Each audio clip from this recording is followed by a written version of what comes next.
Mistério: 3 corpos são encontrados carbonizados dentro de um carro em Juiz de Fora. É certo que o homicídio ocorreu aqui mesmo no local, ou então ocorreu em um local diferente. Aqui esse local foi utilizado só com uma simples desova.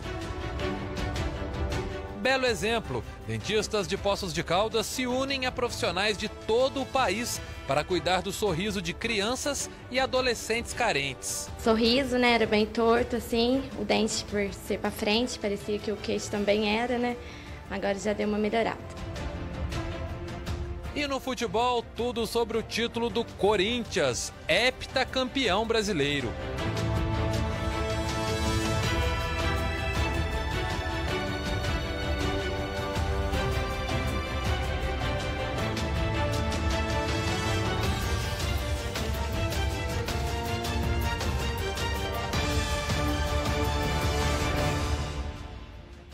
Olá, boa noite. Antes de trazer as notícias desta quinta, olha essa novidade, hein? Você já pode acompanhar o nosso jornal ao vivo também pelo Facebook. Basta entrar no link que aparece na tela, facebook.com/redemaishd. E a gente começa o jornal de hoje com um caso misterioso em Juiz de Fora. 3 corpos foram encontrados carbonizados dentro de um carro abandonado na zona rural. O veículo, que tem placas de São Bernardo do Campo, em São Paulo, estava completamente queimado. Quem tem os detalhes desse caso é a Michele Pacheco. O carro foi destruído pelo fogo. Ele estava numa rua sem saída no bairro Usina 4, que dá acesso a uma área fechada da usina de Joazal. A polícia acredita que quem deixou o veículo sabia que o lugar era deserto e não tinha moradores próximos. Situação ideal para esconder o crime. Uma pessoa que não quis se identificar ligou para 193 e contou aos bombeiros que tinha visto um carro em chamas no final dessa rua. As equipes vieram para o local. Encontraram o fogo muito alto. Ele já tinha se alastrado para toda a vegetação. O trabalho foi demorado. Assim que os bombeiros conseguiram controlar todas as labaredas, perceberam que na parte de trás do carro havia 3 corpos. Ao chegar no local, deparou com um veículo ainda em chamas e rapidamente o Corpo de Bombeiros começou o combate. Ao terminar o combate, as chamas se espalharam pela vegetação próxima ao local, conforme foi observado. Ao observar do interior do veículo, foram constatados que haviam 3 corpos carbonizados. A polícia militar foi chamada, mas não encontrou pistas de quem possa ter incendiado o carro. A gente não tem ainda maiores detalhes. Estamos aguardando a questão da perícia e informações que a comunidade possa repassar para a gente esclarecer os fatos. Como a comunidade pode ajudar? Através do 190 ou 181, qualquer notícia, qualquer informação é de vital importância para a gente poder esclarecer o que aconteceu aqui hoje. Por enquanto, o caso ainda é um grande mistério para a polícia. O carro ficou completamente destruído. Algumas características, como a cor, por exemplo, se perderam. A placa de trás derreteu e as rodas também. Os corpos estão carbonizados. A única identificação que pode ajudar é um pedaço da placa da frente, onde a gente consegue ler São Bernardo do Campo, PMN e o número 0. O restante foi destruído. Equipes da Polícia Civil estiveram no local. Os investigadores perceberam no meio da vegetação caixas de fósforo e uma tampa que pode ser de embalagem de combustível. A suspeita é de assassinato seguido de ocultação de cadáver. Até agora, o que se observa, a gente está aguardando a chegada da perícia, mas é certo que o homicídio ocorreu aqui mesmo no local, ou então ocorreu em um local diferente. Aqui esse local foi utilizado só com uma simples desova. E agora, com a chegada da perícia, nós vamos observar se são 3 corpos mesmo, como a situação e posição que eles estão, para a gente terminar as investigações. O motivo das mortes ainda é um mistério. Pelo estado que os corpos ficaram, somente um exame de DNA poderá identificar as vítimas. Segundo o investigador, esse tipo de crime não é comum em Juiz de Fora. Não é um crime comum, não é normal na cidade de Juiz de Fora, não. Um pedaço de placa encontrado pode ajudar? Sim, sim. Qualquer coisa ajuda nesse momento. Nós vamos partir para a busca de câmeras, radares e identificações de placas no local. Mistério, hein? Os 6 homens que assaltaram 2 bancos em Santa Margarida, na Zona da Mata, foram condenados pelas mortes de um militar e de um segurança. O crime foi no dia 10 de julho desse ano. Na ação, os assaltantes fizeram reféns e mataram o vigilante Leonardo José Mendes, de 53 anos. Na fuga, eles ainda atiraram contra o cabo Marcos da Silva, de 36 anos, que morreu na hora. No dia do crime, 3 suspeitos foram presos. Dias depois, a polícia encontrou outros 3 envolvidos.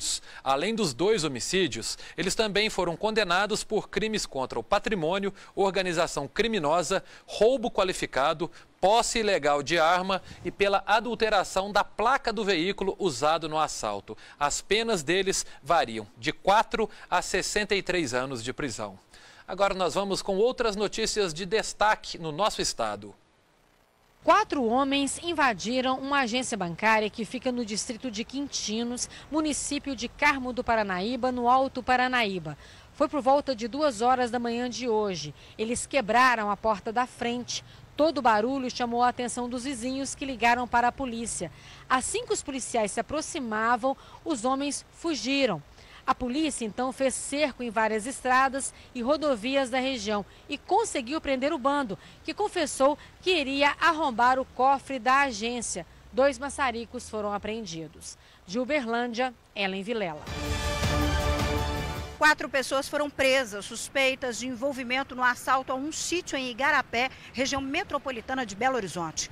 2 idosos que estavam na casa foram rendidos e trancados dentro de um quarto. Na fuga, os criminosos usaram o carro de uma das vítimas, mas acabaram batendo o veículo e foram presos. Todo o material foi recuperado. Segundo a polícia, há 1 mês, um dos suspeitos já havia sido preso por arrombar a propriedade de um juiz na mesma cidade. De Belo Horizonte, Shirley Barroso.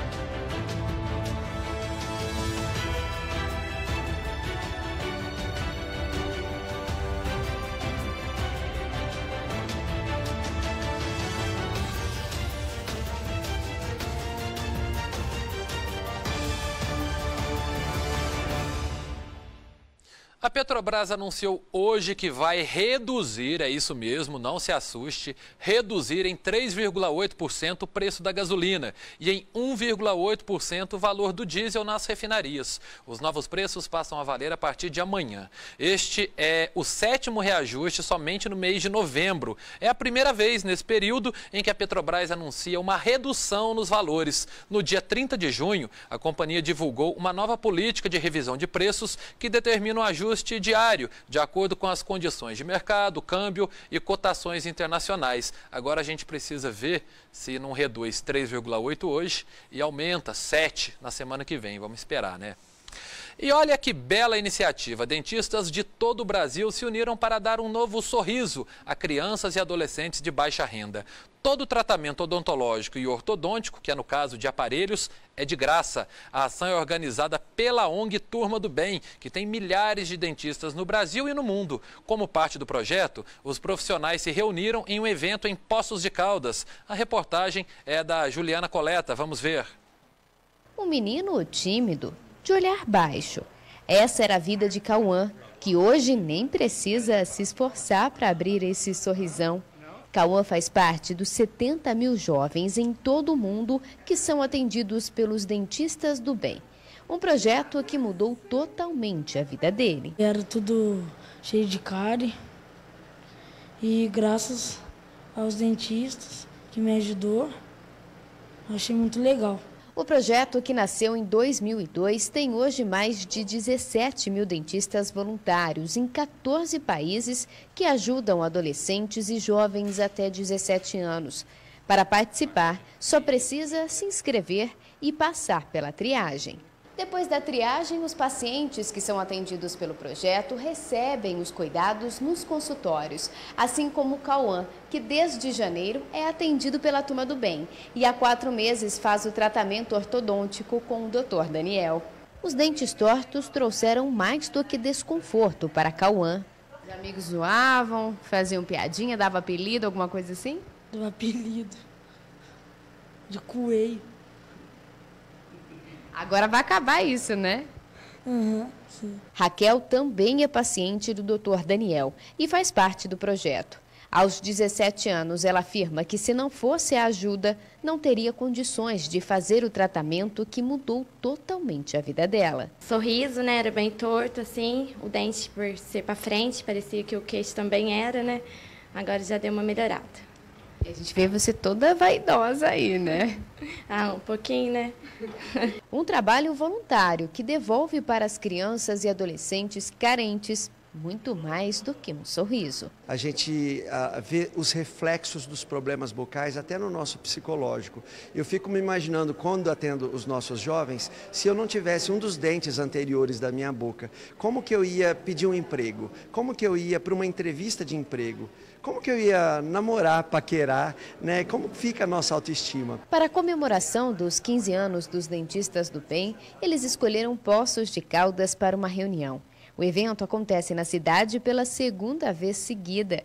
Aqui eles trocam experiências e falam sobre conquistas, vitórias como esse novo projeto, que envolve meninas carentes que são atendidas pelos Dentistas do Bem e voluntárias de diversas áreas. As fotos das adolescentes foram expostas no saguão do Palace Hotel, onde mais de 1000 dentistas do projeto se reuniram. Os resultados não só no sorriso, mas no brilho no olhar de garotas que não tinham autoestima. É maior do que devolver sorrisos, né? A gente quer devolver essa dignidade e a inclusão social. Porque quando você tem o seu trabalho, a sua vida, você vai, né? E você com certeza vai se engajar em outras. A gente tem vários ex-beneficiários que hoje estão conosco, que entendem esse poder que a gente tem de mudar a vida das pessoas, né? Isso é muito legal. Bons frutos de uma colheita que para esses voluntários ainda está longe de ser a ideal.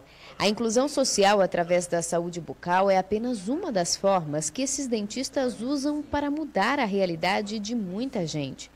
Gente que não tem acesso ao básico, como escova e pasta de dente. Esse ano eu atendi uma paciente da qual ela me contou que a primeira vez que ela teve uma escova de dente dela foi aos 12 anos de idade. Uma realidade desconhecida por muitos, mas que explica números tão altos.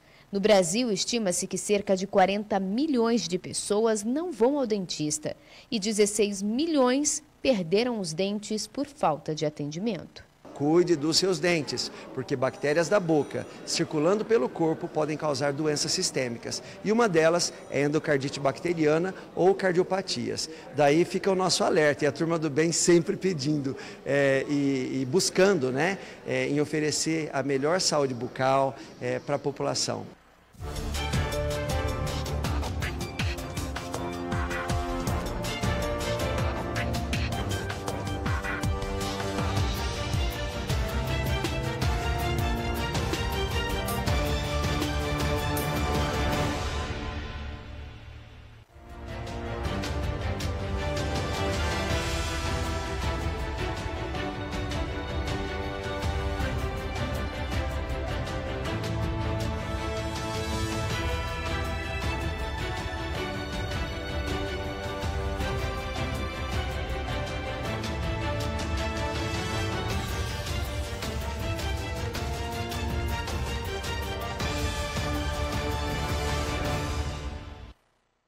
E nós voltamos no Mais Notícias falando de esporte.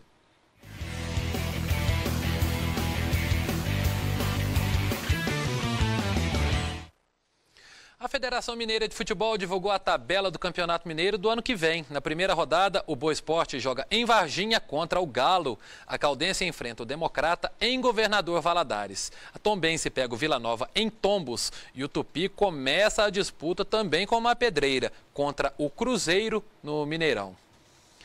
Pelo Brasileiro, o Corinthians confirmou mais um título com 3 rodadas de antecedência e chegou ao heptacampeonato. O Timão venceu o Fluminense por 3-1.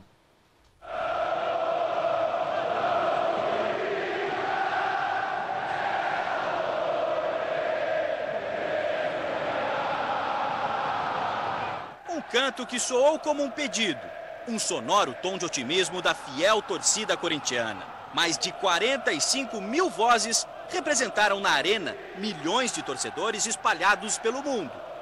No jogo contra o Fluminense, uma torcida que não se calou nem com o gol do adversário, a 1 minuto e meio de partida. O zagueiro Henrique abriu o placar. Neste lance, nem deu para ouvir o pedido de pênalti dos jogadores do Fluminense. Já quando o pedido de pênalti era dos corintianos, e quando o Jô chegou atrasado na pequena área, mais barulho. Só que no primeiro minuto do segundo tempo, o Jô teve mais uma chance. Desta vez ele subiu na hora certa e de cabeça empatou o jogo. Com este placar, o Corinthians já era campeão. E para aumentar a intensidade da vibração da arquibancada, de novo o Jô. De virada, o artilheiro corintiano fez 2-1. E foi de Jadson o gol que iria garantir a vitória do Corinthians.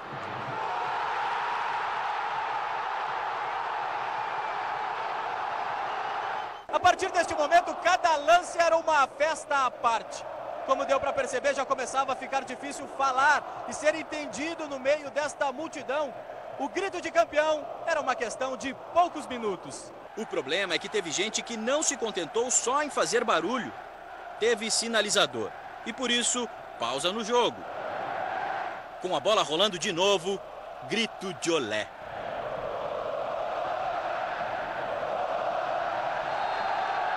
E com o fim da partida, a felicidade, em agradecimento aos jogadores que atenderam aquele pedido de vitória, feito pela torcida lá no início do jogo. Mesmo com 9 pontos ainda a serem disputados, festa pelo heptacampeonato brasileiro. Eu fico muito feliz de terminar o ano bem, né? Campeão paulista, campeão brasileiro mais uma vez, bicampeão. Eu acho que na vida do jogador, eu acho que é importante você ganhar títulos. Uma noite para fazer barulho, comemorar e dar 2 banhos gelados em agradecimento ao técnico corintiano.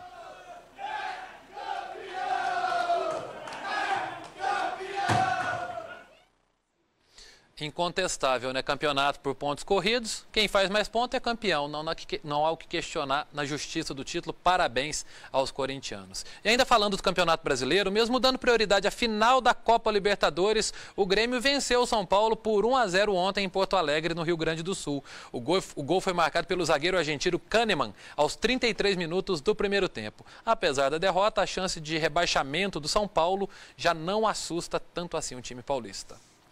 Por falar em rebaixamento, na luta contra o descenso, o Avaí empatou com o Cruzeiro. Também ameaçado de queda para a Série B, a Ponte Preta venceu o Atlético Paranaense. E o Vasco empatou com o Galo. Veja os gols. A Ponte saiu na frente com esse gol bonito de Danilo Barcelos. E foi dele também o segundo gol do jogo. O Atlético Paranaense descontou com Sid Clay. A bola quicou no gramado, atrapalhando o goleiro Aranha. Júnior Dutra cobrou pênalti e fez o primeiro gol do Avaí no Mineirão. Fábio chegou a tocar na bola. O Cruzeiro empatou com Thiago Neves. E virou na cobrança de pênalti de Judivan, que voltou a jogar depois de 2 anos e meio afastado por lesão. Júnior Dutra marcou o segundo dele já nos acréscimos do jogo, 2-2. O argentino Andrés Rios marcou o gol do Vasco em São Januário. O Atlético Mineiro empatou com Fred e ficou assim, 1-1. E daqui a pouco tem mais jogos válidos pela 35ª rodada da Série A do Brasileirão. Confira. Daqui a pouquinho, às 8 da noite, 3 partidas. No estádio Newton Santos, no Rio de Janeiro, o Botafogo recebe o Atlético Goianiense. Na Arena Palmeiras, o Palmeiras joga contra o Sport. E na Arena Condá tem Chapecoense e Vitória. Às 9 da noite, o Coritiba joga no Couto Pereira contra o Flamengo. E o Bahia recebe o Santos na Fonte Nova, em Salvador. E agora o assunto é esporte radical. A escalada esportiva é uma modalidade que começou nos anos 70 na Europa e vem se tornando cada vez mais popular no Brasil. Em Poços de Caldas tem muita gente praticando. Veja a reportagem. Se o assunto é aventura, o papo é com essa galerinha aqui. Cheios de disposição e em busca de adrenalina, eles exploram vários lugares onde possam colocar em prática a paixão pela altura. Para esses escaladores, não existem níveis inatingíveis e nem lugares difíceis. E Poços de Caldas vira um verdadeiro parque de diversões. As possibilidades de escaladas aqui são inúmeras. Aqui é onde a gente tem muitas vias de escalada, como na Pedra Balão, tem Novo Mundo. E além da cidade, na região ao redor tem também, como Águas da Prata, Caldas, Andradas. E hoje nós vamos acompanhar essa galera radical para mais uma escalada. E a escalada hoje é aqui. A ideia é subir esse paredão que um dia serviu de sustentação para a antiga linha do trem que passava aqui. A princípio, olhando assim, parece ser tranquilo, mas só parece, viu? Aqui bem de pertinho, a altura chega a dar um friozinho na barriga. Não precisa ter altas técnicas, né, de escalada, porém precisa ter no mínimo força, porque a subida é assim, ó. É, com certeza. A técnica na escalada você vai conseguir com o tempo, né? Só o tempo de escalada em rochas diferentes e tal, porque tem a questão de rocha também. Então é com o tempo, mas tem que ter a primeira iniciativa, né, para ir adiante. A princípio é força nos pés e equilíbrio nas mãos, é isso? Isso, e toca para cima. Bom, vamos lá, né? Vou tentar subir. Vamos ver se vai dar certo isso daí. Vamos ver se eu consigo chegar lá em cima. Bora lá. Equipamentos de segurança ok, é hora de subir. O guia vai na frente. Ele faz o que chamam de costura. Passa a corda que vai nos servir de guia por esses ganchos fixados nas pedras. Depois, foi minha vez. Pra cima, que jeito! É, não deu. Eu disse que eu sou pequenininha, né? Meus braços são curtinhos, minhas pernas também. Eles falam, coloca a perna, não chega, gente. Mas isso não é desculpa, né? Porque a gente é quase o mesmo tamanho e você conseguiu subir muito rápido. O que acontece comigo? Ah, na verdade é que essa via aqui, eu treino nela já faz um tempo e tal. E a escalada é isso, no começo é meio frustrante mesmo. Você chega pensando que vai conseguir subir e acaba tirando um pouco o pé do chão, nem tanto assim, mas é praticar. A escalada esportiva é uma técnica antiga e surgiu na década de 70 na Ucrânia. Até hoje, a modalidade atrai novos adeptos. Tem uma faixa etária de idade, assim, uma característica? Não, qualquer idade.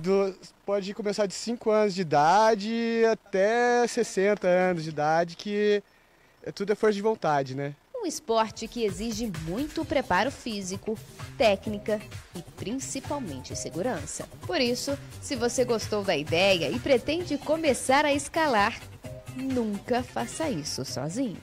Tem que ter cautela, total, senão acaba se matando.